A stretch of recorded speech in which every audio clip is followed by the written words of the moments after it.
let Macintosh speak for itself. Hello, I'm Macintosh. It sure is great to get out of that bag. We think a lot of them are going to get into the home, but we like to say they're going to get there through the garage door. People are going to bring them home over the weekend to work on something. Sunday morning, they're not going to be able to get their kids away from them, and maybe someday they'll even buy a second one to leave at home.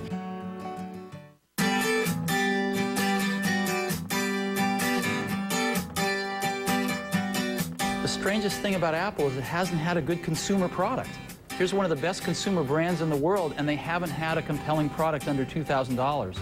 And the one we introduced today, the iMac, is incredibly sweet. So I think it's going to make a big difference. This $1,299 product is faster than the fastest Pentium 2 you can buy. You can go out and buy a 400 megahertz Pentium 2, and this thing smokes it. And so it's amazing. And the market's never had a consumer product this powerful and this cool looking.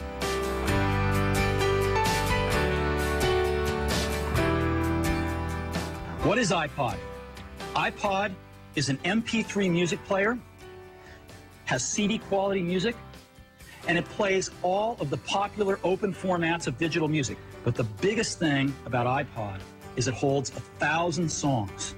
Now, this is a quantum leap because for most people, it's their entire music library.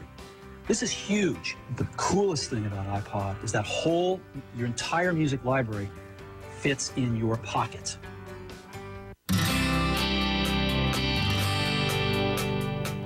I've got a pocket right here.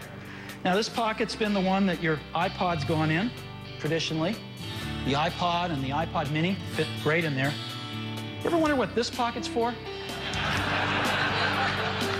I've always wondered that. Well, now we know, because this is the new iPod mini.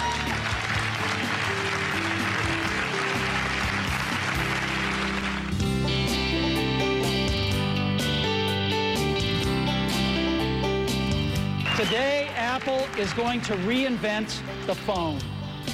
An iPod, a phone, and an internet communicator. An iPod, a phone. Are you getting it? These are not 3 separate devices. This is one device. And we are calling it iPhone.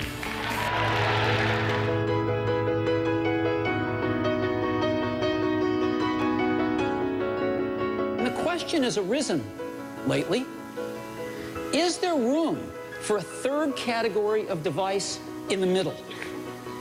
Something that's between a laptop and a smartphone. And of course, we've pondered this question for years as well. The bar is pretty high. In order to really create a new category of devices, those devices are going to have to be far better at doing some key tasks. And we call it the iPad. And what this device does is extraordinary. You can browse the web with it. It is the best browsing experience you've ever had. It's phenomenal to see a whole web page right in front of you, and you can manipulate with your fingers. It's unbelievably great. Way better than a laptop. Way better than a smartphone.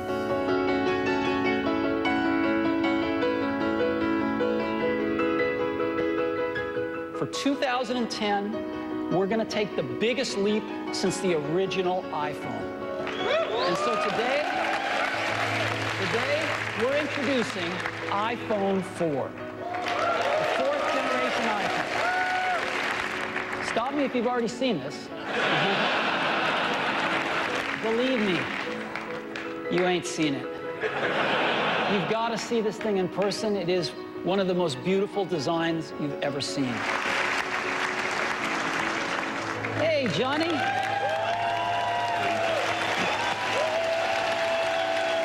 I grew up here in the U.S. with the Jetsons and with Star Trek and communicators, and just dreaming about this, you know, dreaming about video calling, and it's real now.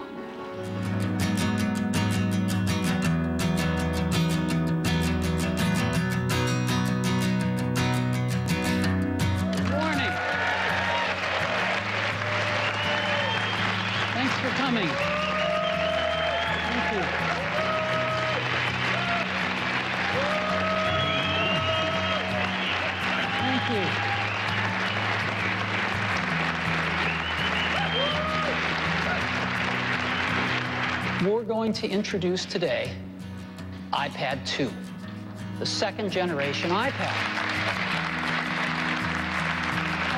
It is an all-new design. It is not a tweaked design. It's not got marginal improvements. It's a completely new design. And the first thing is, it's dramatically faster. One of the most startling things about the iPad 2 is it is dramatically thinner. Not a little bit thinner, a third thinner. And that is iPad 2.